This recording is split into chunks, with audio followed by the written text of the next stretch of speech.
Hey everybody, it's Scott Steen with the winnersandwhiners.com, coming to you from the Dave Van Horn studio deep in the bowels of the Winners and Winers Sports and Entertainment Complex to bring you today's Deep-3. As always, don't forget to like, don't forget to subscribe, especially if you're picking up some winners.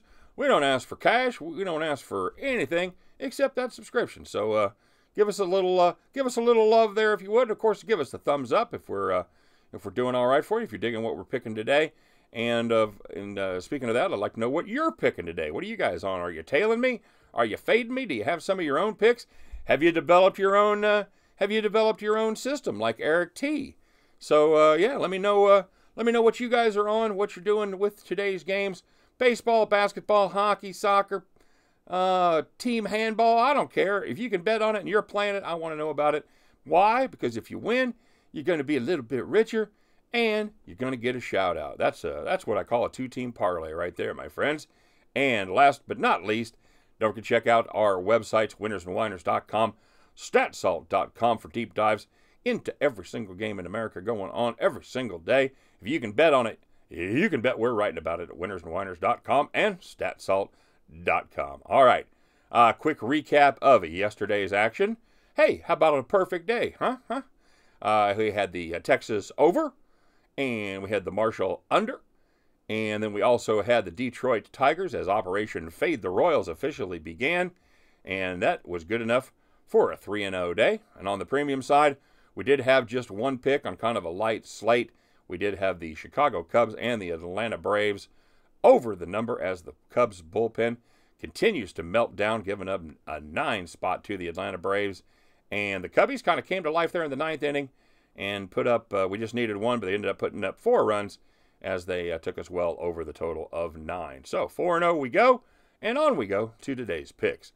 First of all, we're starting off in the National League as the Miami Marlins take on those Atlanta Braves. Pablo Lopez gets the call for the Marlins against Kevin Gausman. Kevin Gausman making his first start for the Braves this season. Miami, that's the value play right here. They're getting plus money, plus 142.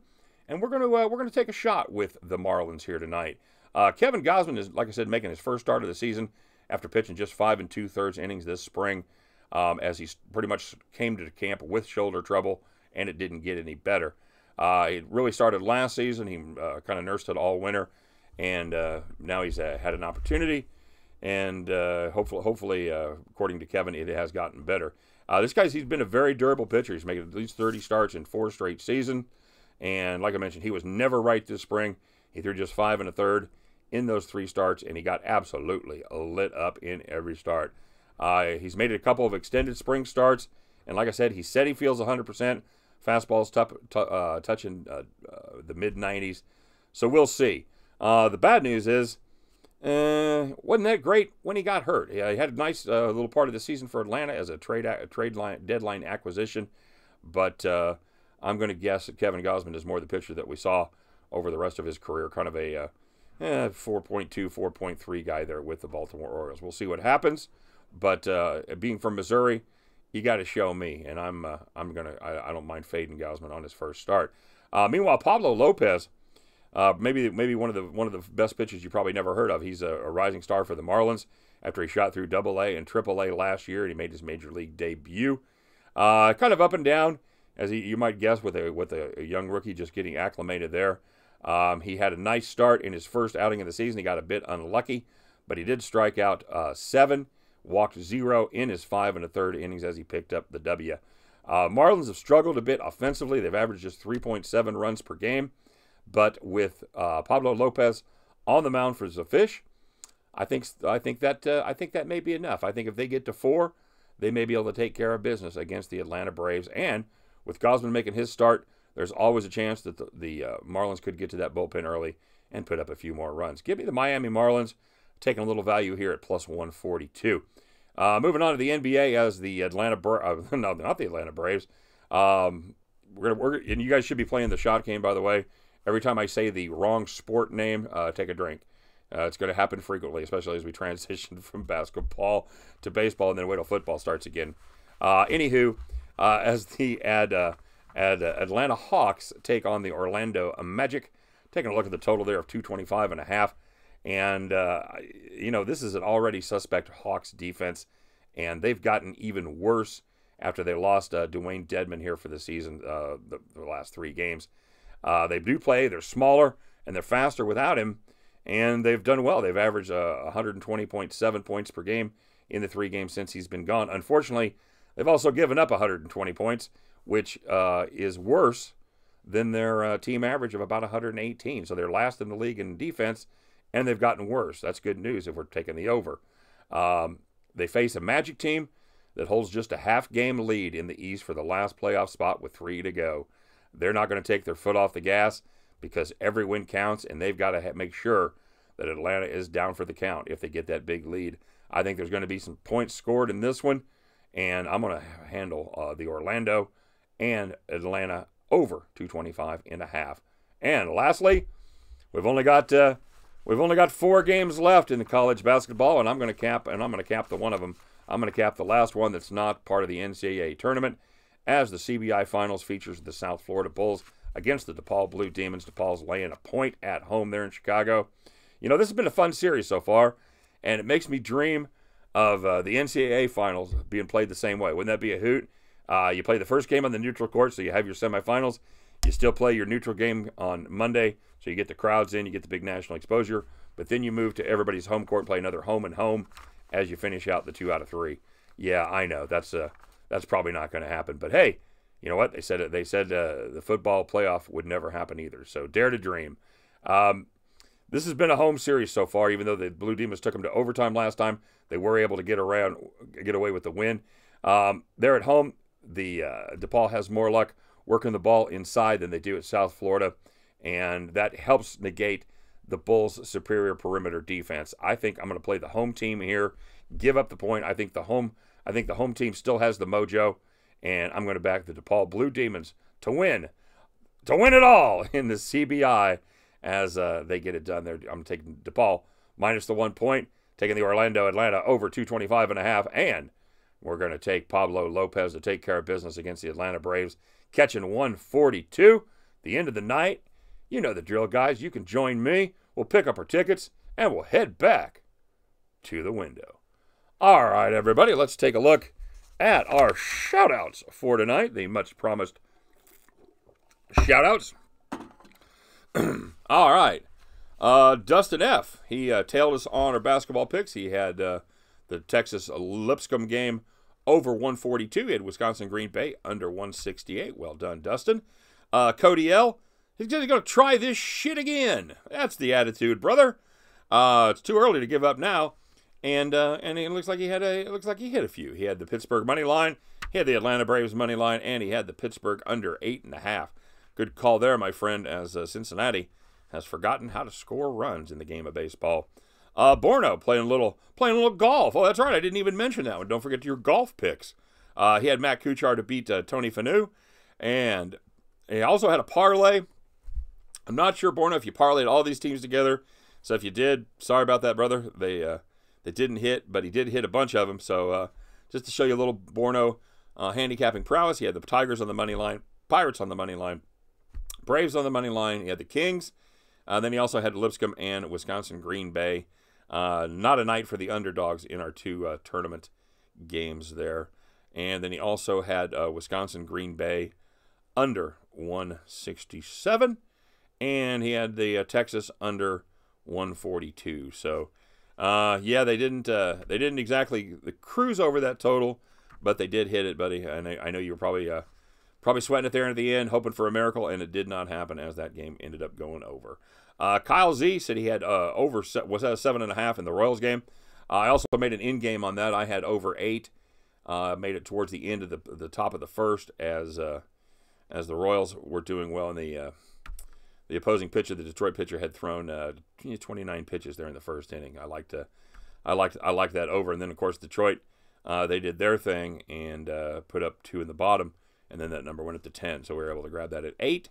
And Kyle Z and I both hit the over there. I said he's going to toss a little on Texas and buy it down to minus one. Absolutely unnecessary, as the Longhorns came to play and took care of business. Lipscomb woke up and discovered that they were Lipscomb, and they were playing against a damn fine Big 12 team that if you give them their choice, they're probably ready for the season to begin right now as everybody's hitting on all cylinders. Hammer and Hank, he had the L.A. Angels over 8.5. Yeah, I think the Angels did that by themselves. I mean, the Rangers did that by themselves. He had the New York Yankees under 4 in the first 5, and then he had the Yankees on the run line minus 125. That's some next level shit right there, Hammer and Hank. That's some ninja betting right there, my friend. You pick one team to score low, and then you pick that same team to win the game. I like it. I like your style, my friend. I say he's gonna whip the hell out of the Cubs pitching staff for blowing another game. Oh man, that bullpen is bad. That's the only bullpen that Kansas City can look at and go, man, those guys suck. That's like when you live in Oklahoma. Arkansas is the only state you can make fun of. Kent P. He had the Wisconsin Green Bay Marshall under, and he had the Kings as well. Stack lefts. He says he's got some great hockey wisdom for us here. He says the Flyers have quit. They have zero hopes of making the playoffs and are playing out the string. Lay the 200 on the money line on the Blues, and the St. Louis Blues, they came through. You know what? If you're going to win it, laying that price ain't that big a deal. Thanks for checking in there on the hockey stack left. Always like to hear knowledge like that that'll help us do our capping going forward. Noah M. He had the Warriors and the Sacramento Kings. Warriors certainly took care of business tonight, as the LA Lakers are just living a nightmare right now. Buster H. still had the Nationals. He had the over in KC and the Tigers money line. So I'm really hitting those underdog money lines hard. So far, so good. Buster, I agree with you. You're going to see that we take a lot of those plays as well here on the show. There is some great value, especially early in the season. You know, there's a little bit of a variance because nobody's exactly sure. You've only had the pitchers make one start, two at the absolute most. Teams are still getting stretched out, but I think there is some tremendous value here early in the season. So, yeah, well done, my friend. And you're a man after my own heart. And obviously playing very smart. Why? Because you play a lot like I do. C-Dub, he had PSV Eindhoven. Eindhoven. Did they lose? 9. No, they won. Nice job, C-Dub. Legendary King, excuse me, he had the Golden State Warriors minus 13. The astute Aardvark, he said he had the Detroit Tigers, and he loved the Marshall under 168. Me too, brother. That came in. They've just been a team's been overbet all year, or certainly lately in the last couple months with the totals. So Marshall's been a very good opportunity to make a little moolah there. Mark said, "Damn, what a sweat job." He had the Nats over 1.5 through 5, and that went south. Then he had the Nats game over 2.5. Damn, guy hits a home run in the 6th to get the 2. Too little, too late. He caught the game total. Yeah, that was brutal, man. We were, because I had, we were just, I was watching that when I watched that game, and just couldn't get any offense going. They finally got it to finally end up winning it, 4-zip. So hopefully, Mark, you made a little bit back there. And Eric T, he had the Tigers, and then he had the Tigers money line on a non-system pick. I think, if I'm not mistaken, I think the system picks today went 2-2, 2-2 or 1-2, because I know he had the Cubs, I know he had the Tigers, and I want to say the Reds was the other play, and then I also, and we didn't talk about this one, dude, but I also took Oakland. That game was I want to say it was almost like 110, 105, 107, 103, something like that. And I took the A's there as well. So you have to let me know if that was a system pick on yours as well. So yeah, it's and you guys knew when we were putting out those numbers yesterday. We ended up went to 16-1. Eric did on his system. You knew that wasn't going to be 16-1 for the rest of the season, but you're just trying to get 2 out of 3 wins when you're laying the wood like that. You're just trying to pick them up and putting them down 2 out of 3, 2 out of 3, 2 out of 3. There's your profit. All right. So I'm still intrigued by the system. I'm still a believer, and we're gonna see what happens here going forward. Mikey B, he had the Green Bay under. He had Marshall, and he had the Mets first 5 under 3.5. Mike B, nice job. I think I missed you on a shout out the other day, so here's your shout out for the pick that I missed. Nice job today. Nice job, all of you guys. All you guys that put some winners in there. Appreciate everybody commenting, as always. Good luck today, man. We got a full slate of NBA. Got a lot of Major League Baseball. Having some fun. Let's make some money. Get the weekend started off right. You guys have a great time. And thanks for being here. Thanks for watching. Thanks for commenting. We'll talk to you tomorrow. Take care.